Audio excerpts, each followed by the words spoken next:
Right, so good morning, everybody. As Candice has said, thank you for joining us this morning. I'm Jane Parker, the Principal Waste Contracts Officer for St Albans, and I look after the waste recycling, street cleansing, public conveniences, and abandoned vehicles. Do you have control of the slides, Deb, or is it me?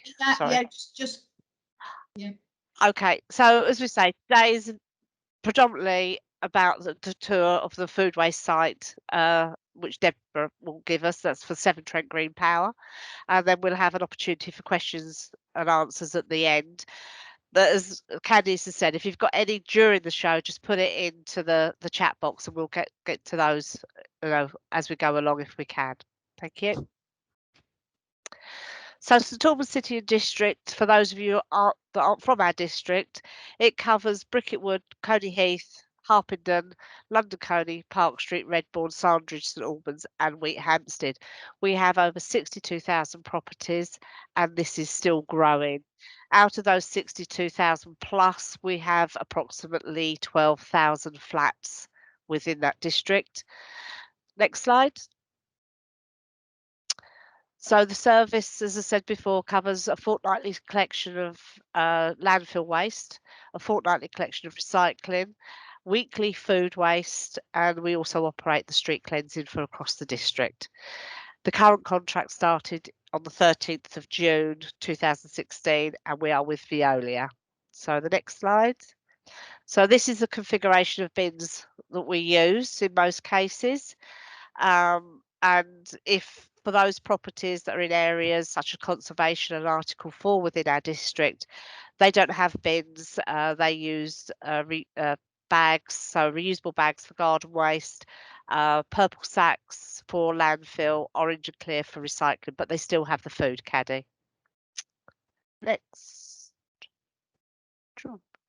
So as I've said, it's a weekly food waste collection. So since we started the service back in 2016, we've collected over 24,000 tonnes of food waste, which has been a saving of over £2 million in landfill charges. So this money that we've saved, we get a reward for saving that. So we've been able to put that money into other services, not necessarily to do with waste, but other services that benefit the rest of the community. So our current recycle rate is 63. I don't know what happened there. 63. Sorry, that was me puffing around with my windows. I didn't think anyone would notice. Sorry. Right. So our current recycle rate is 63.9%, which is really good. So we've always had a priority of 60% plus, and it's gone again. That's it.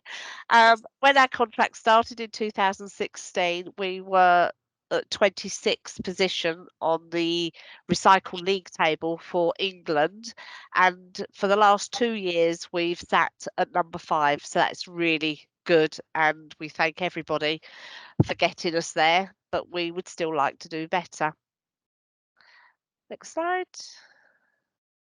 I think that's all your slides. That's all my slides, so it's over to Deb to take you through what happens with all your food waste. Thank you. Thank you, Jane. Okay, so I'm Deborah Barnacle and I am Client Liaison Manager at Severn Trent Green Power. And I look after the contract that we have with Hertfordshire County Council. So we used to be a private limited company. So any of you who've had previous engagement with either myself or the site, or been to maybe previous visits, might be a bit confused about the new name. We were a private limited company called Agrivert, and back in 2018 we were taken over by Severn Trent Green Power. So we are a sort of subdivision of Severn Trent PLC, but very, very sort of distant cousin. We are our own little company and we're all about renewable energy. We work with about 50 different local authorities around the UK, and we actually process 25% of England's household food waste amongst all our sites, which is quite amazing. We have 8 AD facilities, that's short for anaerobic digestion, and these are facilities which process food waste. We have 2 in-vessel compost sites. We have one in Hertfordshire and one in Oxfordshire, and this is where your garden waste is treated in South Mims in Hertfordshire. And we also have 3 just regular compost sites in Oxfordshire. So quite a plethora of operational sites. As Jane mentioned, we have a contract with Hertfordshire County Council. It started in 2009 and it ends in 2024. And we have 2 sites. So one is just food and one is garden waste with a bit of food. So going back quite a little while, you may remember that you used to put your food waste and your garden waste all in the same bin. And that then used to go to our in-vessel composting site in Hertfordshire. And now you separate. So you put your food in one bin and you put your garden waste in another bin. So the food now goes to our AD plant. And the garden waste continues to go into the IVC. So there's a list there of the different districts that we deal with in Hertfordshire. So you can see you're on both of those for your 2 different waste streams. Today, we're just going to be talking about the food waste primarily. So by recycling your food, we actually end up with 2 products. So we get electricity, which is what makes it a really exciting process, really. So out of your manky potato peelings and your gone off mushrooms, we actually create energy, and from that we can create electricity. But then the digested food at the end of the process, we don't just get rid of that. That actually then becomes a beautiful fertilizer, which we then spread to land. So the food waste itself, all of the nutrients within that food waste get completely recycled back to land. Now, this is where it might all go a bit squiffy. We have a YouTube channel and there's a little 2-minute video on there that I thought might be useful to play at this point if I can work out what magic buttons to press to make that appear. Now, is it on? Can you see that? Yep. Oh, I love technology when it goes right. So I'm going to play this. I'm hoping you can hear it. I'm going to turn my volume up, so I'm guessing you're hearing it from my computer. So we filmed this at North London. We filmed it in conjunction with Three Rivers District Council. So the vehicles that you see in this little film are Three Rivers. But this is a 2-minute potted, this is what we do.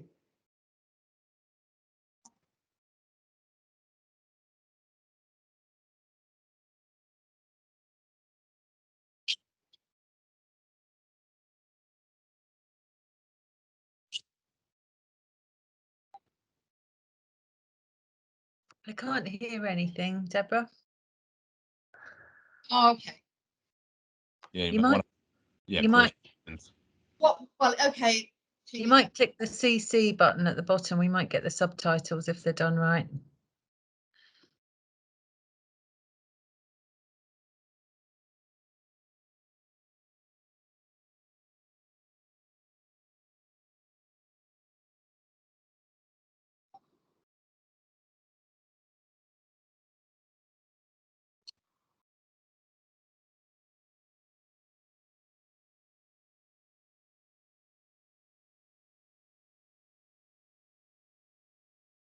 Should say liquid waste.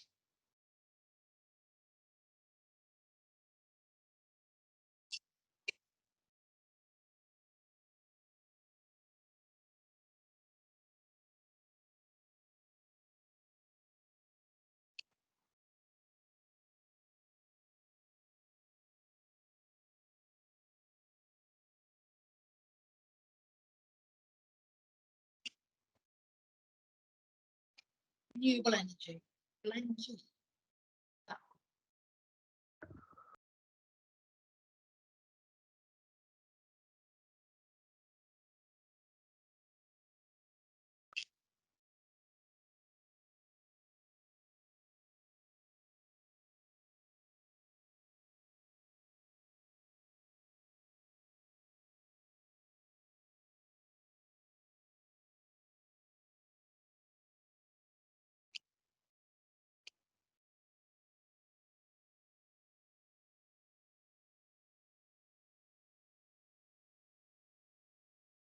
Average sized homes.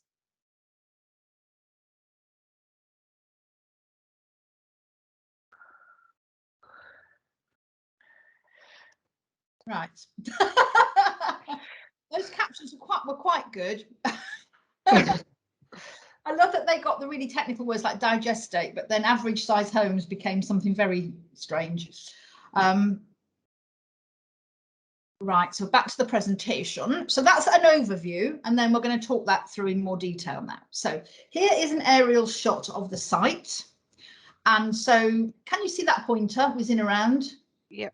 Yeah, okay. So if I just talk you through the main bits of the site, and then we're going to go through them. So over here are the gas engines. This is the reception building where the waste is tipped. These are the 5 digesters at the back. And this is a biofilter. I'll mention this now because I don't think I really particularly cover this. So this is a bit of equipment that keeps this building smelling as nice as we can. Obviously, we tip food waste into this building, and when you walk in, you can smell the food waste. So this building is having its air extracted into this biofilter. Inside this closed unit here is tons and tons and tons of wood chip, and basically the air it comes out and gets pumped through the wood chip. The wood chip kind of eats the odour molecules, and the fresh smelling air then is released out of these little exhaust stacks here. And then when this wood chip is kind of spent after maybe 4 or 5 months, we take that over to the compost site and compost it, and then we fill it up with fresh wood chip. So this is a kind of a way of keeping the reception building nice and fresh.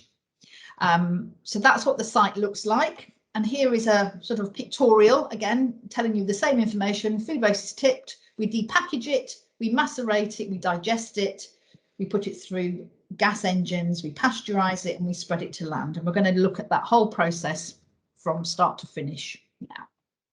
So this is where it all starts. Food waste is collected from your homes. So I'm assuming that anyone that's on this call already recycles their food waste, but if not, this is kind of what it looks like. So you will have some kind of receptacle, I guess, in your kitchen, although you don't have to, but on the bottom left hand side is a curbside caddy, so you'll have one of those to put your food waste out. Then it's collected by your refuse collector, popped in a vehicle, and then it's brought to us. And that's that same photograph, and this is our AD facility at Colney Heath, just off the M25. So the vehicles arrive at site and weigh in. Now, this is how I've had to cheat with this picture because I couldn't find a photograph of the weighbridge at North London. So I think this is actually our West London site in Surrey, but it's the same principle, a double weighbridge, one for vehicles coming in and one for vehicles going out. So each vehicle weighs in and then weighs out, and we record both of those weights. And obviously that then gives us a figure for the tonnage that each vehicle has brought into us. And each month, week, we can send data through to Hertfordshire County Council, which is how Jane knows how many tonnes St Albans residents have collected. Then the vehicle drives into that reception building and tips the food waste into a recessed bunker. Now we can just see the sort of tip of that food waste over there, but we'll have another photograph in a minute, which is a bit more close up and personal. So this is typically what quite a lot of household food waste looks like when it's tipped into our bunker. Lots and lots of little bags, different kinds of bags, with maybe 2 or 3 kilos of food waste in each of them. And this is what the bunker looks like when it's spangly new and nobody's used it. As you can see, this one's still got plastic bags in it from where it was delivered. I think this was when we were building our Cassington plant. Now, the key thing about why I wanted to show you this picture is obviously nobody ever gets to see an empty bunker anymore because they're full of food all the time. But you can see the floor of this bunker has got 2 panels, and they're called walking floor panels. So when the food waste is in that bunker and we switch it on, those panels begin to shuffle backwards and forwards like this. And it's a bit like those penny arcade machines where you drop a penny in and it pushes it forward. All the food waste is gently pushed towards that metal thing at the back. Now that metal thing at the back in this photograph hasn't been completely fitted, and it's an Archimedes screw. In the next photograph you can see a real close-up of it there. You can see these here, but in this picture it's not quite been fitted, but that's what it is. So the food waste is pushed backwards towards that screw, and then as the machinery is operating, it's like the pennies dropping off the arcade thing. So that food waste drops into the Archimedes screw and travels sideways. So now we've taken a step back. this is the bunker. So just to give you reference, this is where that vehicle was. That's the bunker. You can just see a little bit of food there. That Archimedes screw is over here at this end, and the food waste travels up this green chute and drops into that blue machine at the back. Here's another photograph of that from a different angle. So the food waste travels up here and drops into this machine. Now this machine has the brand name there, it's a Wackerbauer. The generic term for that kind of machine is a hammer mill, and it basically macerates the food. So I went online and I found a photograph. Look at that. I found one on the Wackerbauer website. This is their kind of, you know, stock image, if you like. This is what they look like before they're installed. You can see, obviously, we have all kinds of stuff here connected to it, but that's what the actual machine looks like. So the material comes in here, and you can see it will open. So inside that machine is a series of hammers, hence its name, hammer mill. And you can see we can open it up like a clamshell to retrieve any stuff that's got stuck or whatever. And then the next picture, you can see an actual one. So this is a green one. We've got a blue one at Northland, but this is a photograph of, I think, the one at Cassington. So it's been opened, and you can see these are the hammers, and there are 3 different shapes. So we've got one that's 3-pronged, as you can see, there's happens to be one there, one that's 2-pronged, and this one here is a dog bone shape. And there's, I don't know how many, about 60 of them, I think, fitted to each hammer mill. And they're all a mixture of these 3 different shapes, either a 3-prong, a 2-prong, or a dog bone. And they're fitted in a very specific order. And what happens is the food waste comes in and it's macerated. Now, it's hard to explain, so I found a couple of little diagrams here which show, and then I've also found a little 1-minute video. Now, this video, fortunately, doesn't have any sound.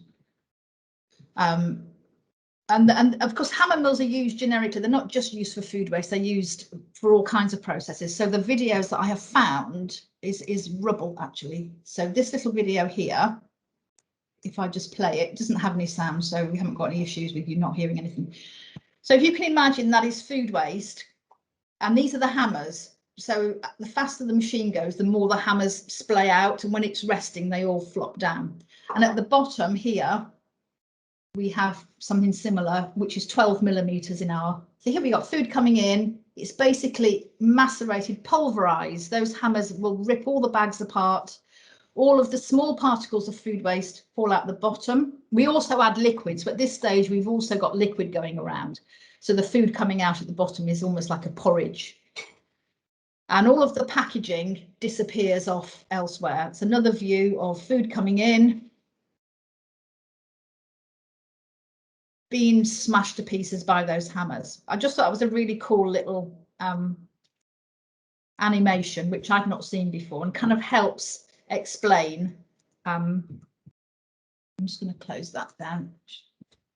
What happens within that hammer mill, because it is quite difficult to understand how that machine can so effectively separate the food waste and the bags from the packaging. Oh, hang on. So again, it's a slightly different angle here. So there's the Wackerbauer depackaging machine here. That's where the food waste has gone in. The bags that have all been ripped out come up this chute here and drop into this little red machine here that basically squeezes it ever so hard and gets any liquid out. And all of this pile here is all the different bags. That's a real close-up of typical material coming out of that chute. You can see it's different kinds of colours because everybody uses different bags, and also our sites do take other kinds of waste, not just household waste. So we get lots of commercial waste. They can be in different kinds of bags as well. Deborah, hello. I'll just ask a question. Of course. So is there some kind of blower or air system in that macerator that will throw the? I think it's a vortex, and Right. I think the way that part works is that the lighter plastics, because the food waste is very dense, the vortex, the lighter plastics are spun to the outside, and then there's a kind of a sucky extraction thing, I think. So the food waste goes in whole, and what comes out is either this material that you're looking at the photograph now, and in a moment I'll show you a photograph. In fact, it's the next slide. So that's the food waste. So you saw what went in, all those bags of food, and what comes out is either that or that. Looks like porridge. The site accepts liquid feedstocks as well. So within, you know, the food manufacturing industry, there's a lot of liquids around. So for example, if you have a cake factory and you're making strawberry cakes in the morning and then you're making raspberry cakes in the afternoon, generally they flush water through all of their pipe work. So all of the strawberry cake mix is gone, and it doesn't, the raspberry cake doesn't taste a little bit of strawberry. Well, all of that liquid has to go somewhere, and back in the day, I think manufacturing companies could pretty much do what they wanted with their liquid off taking, you know, with their liquid waste. So it mostly just went down the sewers, or, you know, but now they can't. So water companies are really kind of monitoring manufacturers and capping the level at which they can dispose of liquids. So we find a lot of liquids on the market looking for a home, which have come from food manufacture, which is perfect for us because we need a lot of liquid. And if that liquid happens to have sugar and fat and oil in it, it's a bonus for us because that kind of material creates a lot of energy, and anything that creates energy we're really fond of. So we can take all kinds of liquids in. We take lots of grease trap liquid, so it's got to, again, everything we take in has got to have come from a process which is creating food in some way. So whilst we can take oils in, you know, we can take vegetable oils and those sorts of things, we couldn't take engine oil. So the reason this food waste in this photograph looks so sloppy is because we have a tank on site where tanker vehicles come in and deposit liquid wastes, and we pump liquid waste into that wackerbower. So as it's macerating, we're also pumping liquid waste in, so that this is our raw material here. What you're looking at here, we call food soup. That goes into a holding tank, and that photograph on the left was taken down. So if you take the lid off this pipe here, this is the back of the wackerbower. You take this lid off, that photograph was taken looking down there. So this pipe is going into the ground, into this holding tank. You can see the edge of it here, and that's the outside of the building. This is the size of the tank here. So this is the holding tank, a buffer tank as we call it. Throughout the day we are filling this tank up.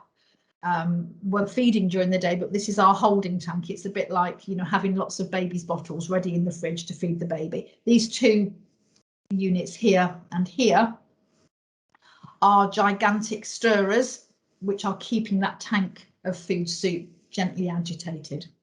Deb, Deb, sorry, just one question's just come up from Anthony. He said, he's asked when the bags are going through the process, through the Archimedes screw, what happens if there happens to be like tin cans in there or something? What happens to that material?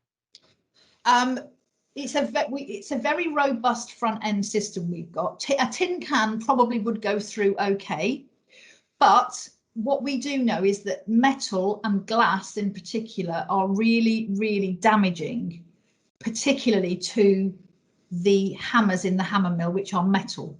So we don't accept any commercial food waste which is in tin cans or in glass bottles. From a householder's perspective, we don't want you to put tin cans or glass bottles into your food waste, but if the odd one found its way in, it would probably not have an adverse effect, just a single one or the odd one. But if we had lots and lots of tin cans and lots of glass bottles, it would really shorten the successful operation of that front end, and it's a very expensive piece of equipment to keep maintained. You know, those hammers are quite expensive, and they do wear down eventually. The shape begins to, a bit like the effect that the ocean has on a rock. I've seen some of those that have been removed, and the shapes begin to change after a while because they're constantly, you know, banging and agitating against things. So yeah, from a householder perspective, please put tin cans and glass bottles into your recycling, where they will be recycled properly. rather than in your food waste. But the odd one here and there, we have to accept that people sometimes put the wrong thing in the wrong bin, and it shouldn't affect our processing. The things that are likely to like jam that machine actually are textiles, are one of the worst things, which tends not to come in through household food waste, but we get lots of food waste from hotels and restaurants and such like, so they'll probably have quite big bins at the back of the hotel, and one will be for food and one will be for you know, recycling.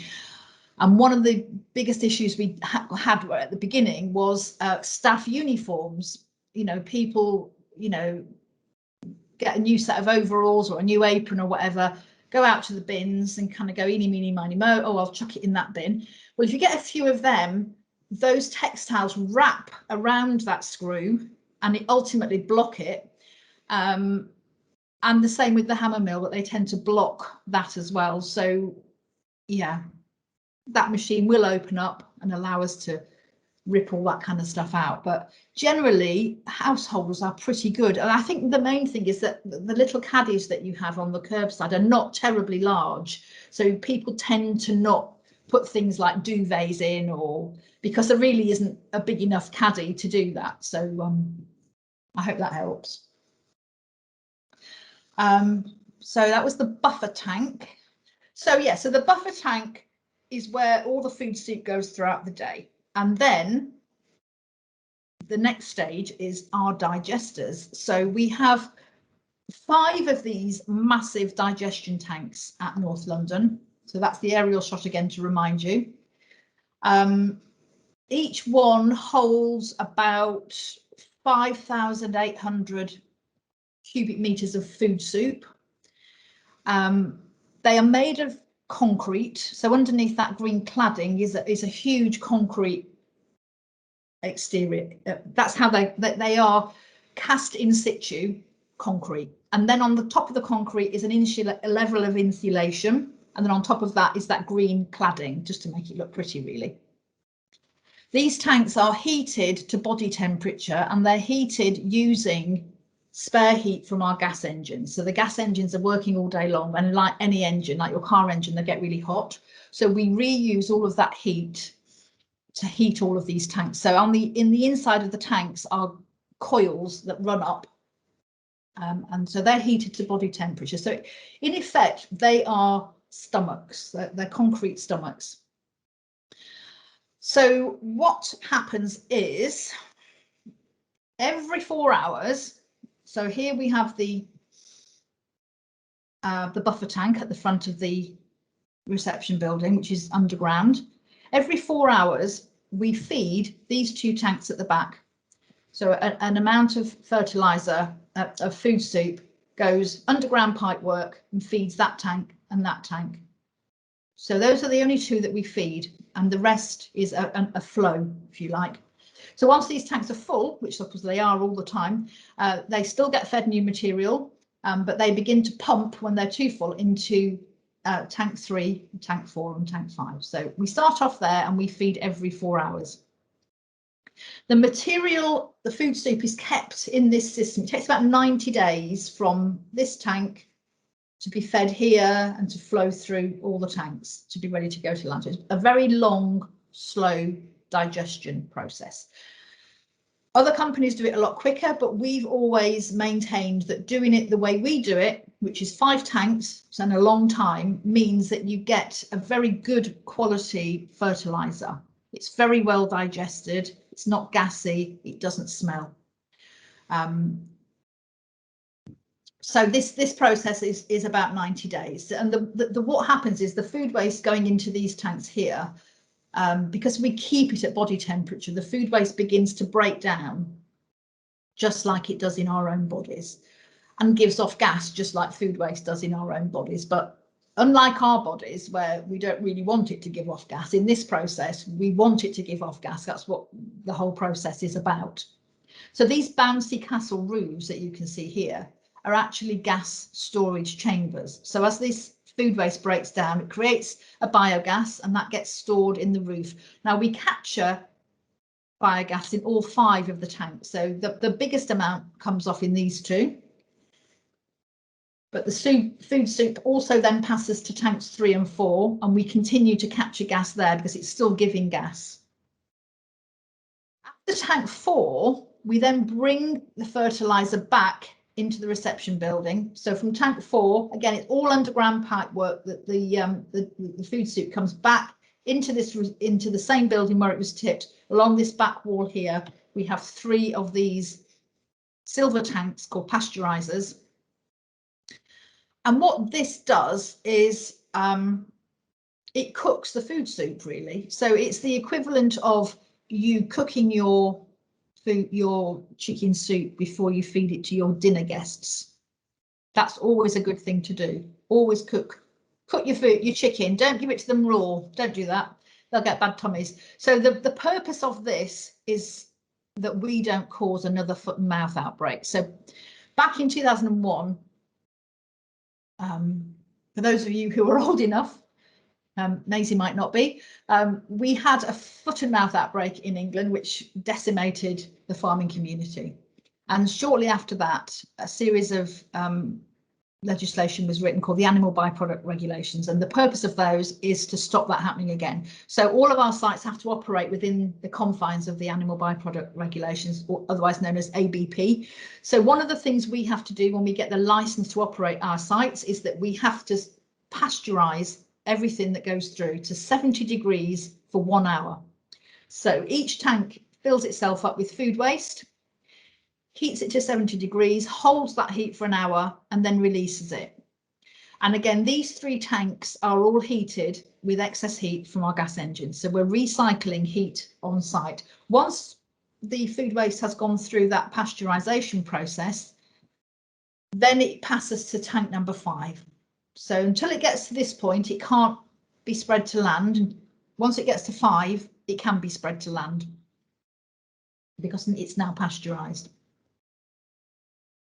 And that's kind of what it looks like at this point. So that's a bucket of Digestate. So it looks like baby bio, engine oil, take your pick. It's quite liquidy. It doesn't smell particularly at this point, other than a bit of an earthy smell. It's a bit like a composty smell. And then I've put a circle over there to show you that is the point at which we offload. So that's where the offloading point is. The lorry there in this photograph actually already taking fertilizer away, and that's a close-up of it. So here, this lorry's connecting, and this is a photograph from another site. I couldn't find one from North London showing how that happens. So the lorry pulls up, the tanker lorry, bower coupling here connects to this unit, and then the Digestate, as it is now known, is pumped into the lorry, probably about 20 tons at a time, ready to spread to land. It takes the tanker out to land, and very often a farmer will have a tank here on the side of the field that's going to have the spreading, which is known as a nurse tank. And so our lorry will rock up and just keep filling that tank up throughout the day. It'll probably be running several times a day, and then the farmer will get a spreader in, and then that spreader is now going to fill itself up from that tank, and then off it goes, extends its boom arms out and drives up and down the field. And each one of those, sorry, each time I move my mouse, the slide changes. Each one of these little green tubes here, fertilizer is coming all the way down here, and as it drives along, it will leave all these track lines. So this one I think is a 30-foot one. Some of them are smaller. There's a photograph of a slightly different one, but they all kind of do the same thing. The fertilizer comes out through the bottom of these, and it's a very good way of spreading because it keeps the product very low to the ground. It doesn't kind of fling it in the air or anything like that, because there are really two times in the year when farmers are very keen for fertilizer, and that's the spring and of course the autumn after the harvest. And here is a photograph of a field that I took. I was very excited about this. This was the first year that we did AD, so this would probably have been 2010. Our first load of fertilizer went from our first Cassington plant up the road near the Blenheim estate.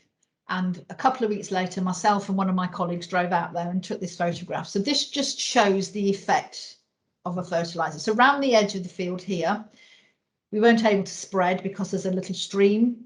You're not allowed to spread too close to streams because then the product ends up in the watercourse. So all of the fertilizer was in the middle of the lands, and you can see how lusher and greener the middle of that field looks with an application of our Digestate. Now the other part is the gas, the electrical production. So these are our gas engines. They are actually inside these green cases. So these are big metal sort of shipping cases, really. These are exhaust pipes, sorry. And if you open the door of the shipping container, that's kind of what the engine looks like. So the site is producing 3 megawatts of electricity all the time. And that's enough to power about 6,000 homes. So those are the two products in a nutshell. Green electricity and a fertilizer. And that pretty much is the whole process. Now, I know that was a lot of information. So if you've got any questions, then fire away. I hope that made sense. It made sense to me, but you know, then I wrote it. Does anybody have any questions?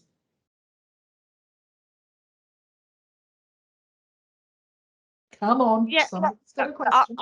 I'll ask. I can't remember whether you actually said, Debs, or not, but the waste, the product, the material that you can't handle through that process, what happens to that? Where does that go? Which, you mean the So bags? like old bags, yeah, and Oh, any other contamination.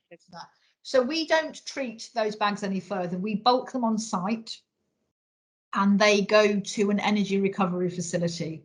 From North London, I think it goes to the Lakeside ERF, which is run by Viridor and Grundon. It's just on the M25. And it's a massive incinerator, really. So it goes in there and it's incinerated, and that also produces electricity. But those ERFs aren't really keen on the food waste themselves. They're only interested in the bags. Food waste is too wet and too sloppy to go into an ERF. And also, if it goes into an ERF, we lose all the nutrients as well. So quite often some people have made the point, well, why don't we just put all the food waste into ERF? But we lose all its nutrients. In AD, we keep the whole digestate, so all of the nutrients in your food go back to land. Deborah. Hello. If you were to close the presentation now, we could see all our faces on the big screen. I had a question. So do you do some, I'm guessing you have to do some regular analysis on the digestate that you then spread on the agricultural areas. So do you check for like plastics in that? Because I'm wondering, you know, how much plastic ends up, you know, in the maceration process. There must be some particles of the plastics that end up in there. We actually have a two-part process. So we do test every day. Each of those big digestion tanks has got a tap where you can physically pour yourself a pint of fertilizer. That bucket was taken. So every day the site take a sample from all 5 tanks, and in-house they check the pH value, and they check something called the Phos-TAC ratio, which gives an idea of how much gas is within that fertilizer. And they record that information, and it gives an overall picture of the health of each tank, because this is a biological process, so it's quite different to different kinds of recycling. This is a live organism, if you like. And the success or failure of our sites relies upon the health of the biology. So by plotting those results, and because we've been doing this for 10, 11 years now, we've got a massive wealth of knowledge within our operations team they know the signs of a tank that's not performing very well. Just like a human tummy can get out of kilter, so can ours. And some of the things that we do to help a sick tank are some of the things that we would do with our own tummies. So one thing we can do is to starve a tank. So we can change the way that the material is flowing through the tank. So if one tank is failing, we can starve it for 24 hours, not give it any new food, which is something we would do if we had an upset tummy. We'd say, I'm just not eating today. Or we might say, I'm just going to eat some dry toast, something really plain. And our equivalent of that is to feed silage. So we keep a stock of silage on all our sites, or other dry products, which are very bland, don't have a lot of energy value, but they're very good for helping a tank to recover. So we do that to maintain the biology. We also send a weekly sample from each tank to an external laboratory who will test it for a whole range of things, heavy metal buildups and such like. Also, we are very heavily regulated. So we are regulated by the state vet, and we are regulated by the Environment Agency, the HSE, the planners and such like. So we have to have regular samples taken to maintain our quality. So we have a quality mark on our fertilizer called PAS 110, PAS 110, and it's a bit like a kite mark. And what it means is our fertilizer is no longer a waste. If we wanted to, we could sell it in little bottles like Baby Bio do. But to maintain that accreditation, we have to undergo regular sampling. And one of the things they sample and test against is contamination, plastic levels. So yes, there's a very strict level of plastic levels. I don't know what it is, to be honest, but we have to hit a quality in nutritional quality, heavy metals, making sure there's no buildup of cadmium or zinc or anything in particular. But yeah, plastic is one of them. What I didn't cover in that presentation is that we actually have a secondary screener in the site. As the material comes in for pasteurization, there's another machine that filters it again. So it gets a double whammy. We have the Wackerbauer and then this secondary. So both of those machines get a lot of contamination out. So the finished product is more than meets the requirement for PAS. So it's a very, very good, there's not chunks of plastic in it going out to land. Because the good thing about, accepting food waste in plastic bags is more people are willing to recycle their food waste. So, it's great that in St Albans we'll accept food waste in so many different bags now. But obviously we have to watch that plastic doesn't end up contaminating the environment. So it's really good that you're checking and monitoring. Yeah. And it is absolutely fine for people to use a sheet of newspaper, or even to continue to use the bio bags if they wish to. A lot of people I know in other parts are still doing that. It's funny how the world has changed so much in the last couple of years. This whole sort of plastic issue has suddenly become so in the public eye. I think a lot of people are choosing, therefore, to use bio bags, and that's absolutely fine. Our system can cope with either, so it doesn't really matter. And I know in some areas of the country, and I don't know what Veolia's take on this, Jane, is that we are happy to accept food waste. We call it naked, but without a bag at all. So a lot of our commercial material coming in is just loose, hasn't got bags. So again, we are happy for material to come to us in that state, but each collection authority has different rules, and I'm not sure what yours are. Some don't like. We don't exactly have rules, but it's just we found that being able to tell our residents that they can use a plastic bag other than black, wrap it in newspaper, use paper bags, etc. They prefer that because they see that, which it is obviously, is this cleaner option for the caddies. It's also better for the guys doing the collections, because when it's put in loose, the juices from the food, you know, when they're lifting that and placing it into a container, they can get covered in it as well. So it's a cleaner process for them, but we will accept either, to be honest. So it's just black bags that we can't have the food waste in. We've always no black bags. When black bags are presented at the side of any container, we immediately think it's landfill waste. So when people, although we take excess paper, card, cans, plastic, we say if you've got it, you can't fit it into your bin or your box, put it in a bag at the side, but not black, because they're just going to see that as landfill waste and not take it. Pure and simple. Yeah. Any other questions? I've got one coming on the chat. I don't know whether you can all see that. I can't. Steve. Yeah. I can't see the end of it. What's this? No, I can't see it. Supermarkets create a lot of waste, presumably yellow ticket items. Can you give any comparison of Hart's household waste against local commercial supermarket food waste? It's clearly good to use waste smartly, but with so much ultimate processed food in the containers and food pallets, surely a goal should be to reduce food waste. It's all well and good saying we recycle 60+%, but surely it's the volume of waste per person. In the third world countries, 60% may be a ton. In Hart's, perhaps it's 100 times or more of that volume.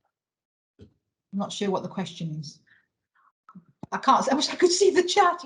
Do we have any data about what our local supermarkets in Hertfordshire or St Albans waste, or does that just go in a different? Does that data go somewhere else? That data goes somewhere else. We're looking at like our household waste data. So although we're at 63, over 63%, that is obviously not just food waste, it's all our recyclates, everything that we send recycling versus what is being sent into landfill. The only comment I can add is that because we've been doing this a long time, what we as a company, and I have no specific information about the local supermarkets in Hertfordshire, but generally in the early days, we found I would often look in the bunker when I went to a site, and you know, we were all kind of like, oh my goodness, you know, the quality of the food, you know, there'd be hundreds of, you know, what looked like perfectly lovely bags of potatoes and things like that. You know, what supermarkets have got better at over the last 10 years is looking to each individual store to try to make use of stuff which is near their sell-by date by donating it to charities and that kind of thing. So I think supermarkets have had a lot of pressure from shareholders and from shoppers themselves saying, you know, you shouldn't be throwing stuff away. And so what we tend to find now is the waste coming in from supermarkets is not as good a quality, but that's a good thing, if you like, because it means it's been repurposed. I mean, I know, for example, just from personal story from my own town in Oxfordshire, I did some volunteer work for the Salvation Army a couple of years ago. And one of the things I had to do was to go to Tesco, our big Tesco, 2 nights a week.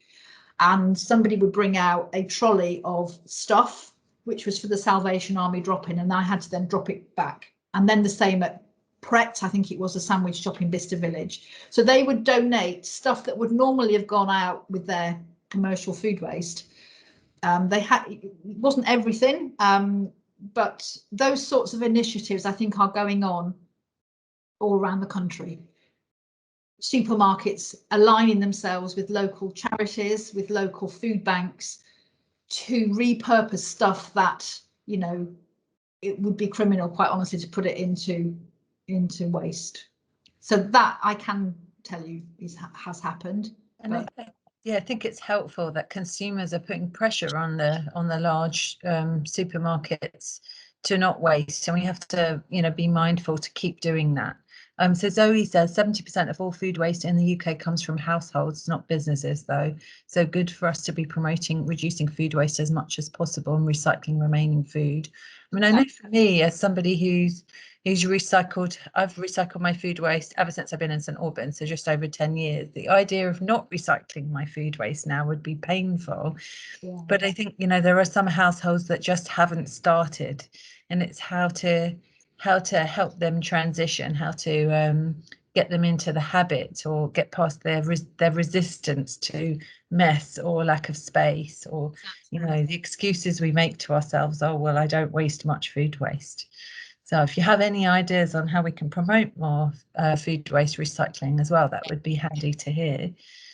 Also, I think if you live in a county where you have the ability to take part in a food waste recycling scheme, you forget that actually about half the country don't. So there's only about 55% of local authorities, I think that's about the right figure, are offering it, and the rest don't. So there's a lot of work nationwide, I think, and there is talk that the government is going to mandate food waste collections by 2024. Is that right, Jane? That all local authorities will have to offer it. So I think there's big changes to come, but you're right, it's about, there's two prongs, I think. There are the people who do not recycle at all, but then there's people who do, but still put stuff into there. So like I noticed in my home bin yesterday, there was a bag of potatoes that had been in the vegetable rack that nobody had opened, and they were sprouting, and somebody had thought, I'll get rid of them. Instead of putting them in with the food waste, they'd put it in the residual bin. So that sort of thing. I know whenever local authorities do analysis of residual bins, 30 to 40% of that is food. So it's that's I think where the real work is. Please feel free, if you want to engage in the discussion, to unmute yourself. Now we're not doing the presentation, it's perfectly fine for you to raise your hand and speak. You don't have to communicate through the chat box. I mean, now I'm taking I'm using the council recycling facilities and the doorstep recycling facilities, and I'm also collecting up all my plastic films and I'm putting them in the Sainsbury's plastic bag recycling bin, and it means that there's like literally nothing left in my refuse. My Tetra Pak goes to Waitrose in St Albans, so there's like I have about half a carrier bag every 2 weeks, and I just feel that that's if everybody was doing that, we would be at 95% recycling. But it's not possible for everybody to take waste to other bins. I understand that, but it is possible to always do that bit more. Does St Albans not accept Tetra Pak then? Sorry, I live just over the border, so I'm not sure. We do. We can recycle Tetra Pak in ours. No, we don't have it in our household recycling. But where are the bins, Jane? So I know about the bins in Waitrose car park in St Albans. Do you know of any others? Is there one in Morrison's? No, that one's been removed due to high contamination issues. The company pulled it, but only other banks are over in Harpenden now. But the say Waitrose, we've increased the number of Tetra Pak banks which are there. But yes, for Zoe, yeah, we Veolia deal with our recyclates, unlike I believe yourself, you take it to a company within St Albans, and that is part of your package that you do Tetra Pak. Unfortunately, where we take ours, we keep asking, we keep pestering, and it's one of the things we want them to do, but at the moment they can't deal with it through their MRFs facility, but we are pushing for it. Hi, Jane, it's Steve. Sorry, I've put the video on now because I don't know if it consumes more electricity doing video calls and stuff. Is this a Tetra Pak? It's kind of a silver inner lining, or is that plastic? That's plastic. Because I just wondered, so because I think there are like pouches with powders and herbs and things and like that, and I thought I'd heard that they might be Tetra Paks. No. The Tetra Pak is like your cardboard, waxy thing. It was other potential containers as well. The other thing I was going to ask about is silver foil on food, say on a chocolate bar. Is that recyclable? Yep, put that in with your cans and plastics, as long as there's no sort of like melted chocolate on there or something like that. But no, just I read somewhere that I thought that food foil isn't officially silver foil. Depends on what sort of foil it is. Well, we yeah, we take it. We take it. Most of it is like your alley foil, so I mean, like rolled doesn't foil. it doesn't look like your normal foil. It looks kind of quite dull, and it doesn't. You're not even sure if it's foil. It's things like it's the education, I think, that's quite important.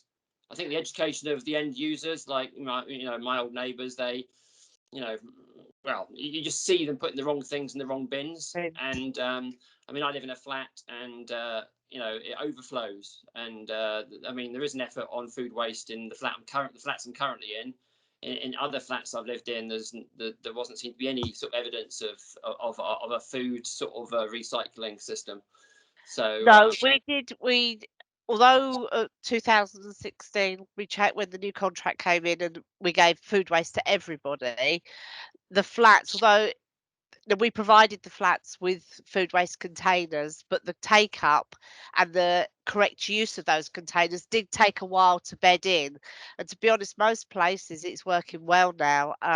But if it's not working well where you are, let us know.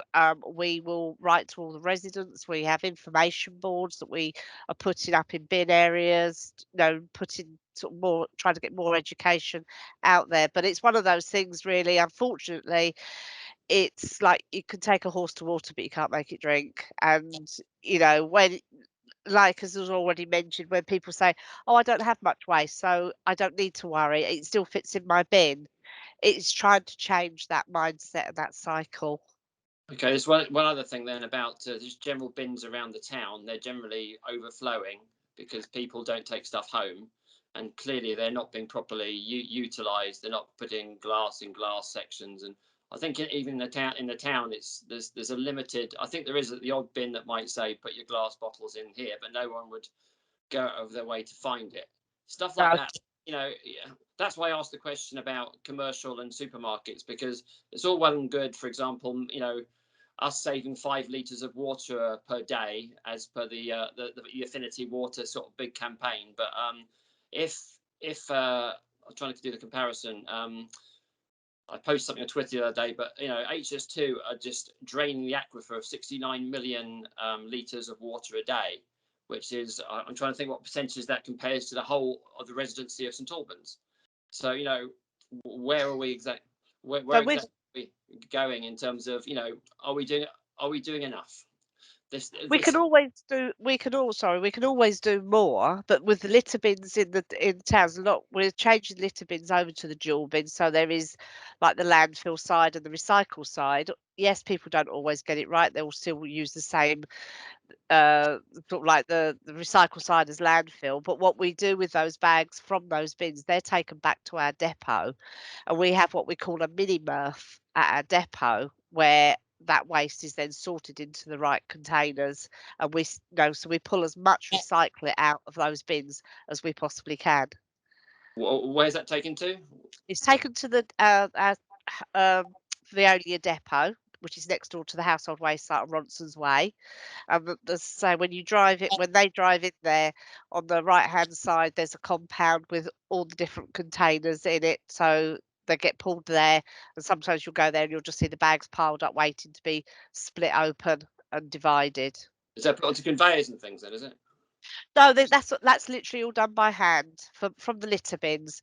From the recycle we collect from the curbside from the properties, that is transported to the Veolia MRF site at Rainham, and then that does go through like conveyor belts, eddy flows, etc., and hand picked, and then samples are taken from those to see contamination rates within.